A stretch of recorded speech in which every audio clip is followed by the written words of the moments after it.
inflation in itself is not a bad thing.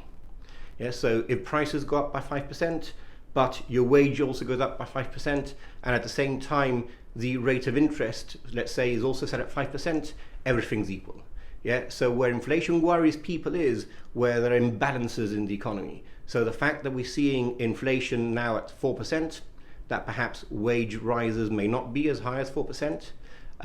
The bank interest rates are still very low. One of the ways to combat inflation is to increase interest rates.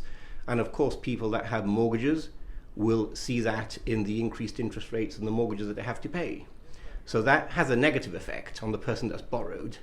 What people have to remember is that in the long term, inflation actually assists the borrower.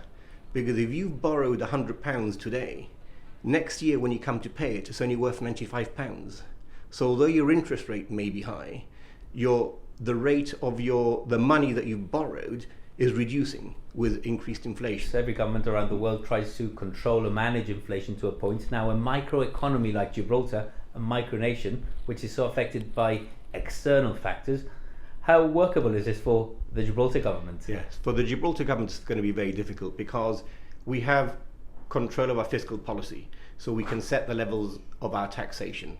Yes, and governments use taxation to either stimulate the economy or try and dampen economic growth.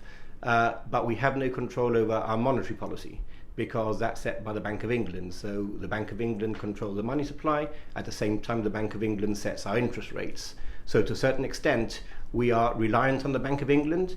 But look, having said that, the UK government supposedly has no control of the Bank of England either. The Bank of England was set up as an independent authority to control inflation.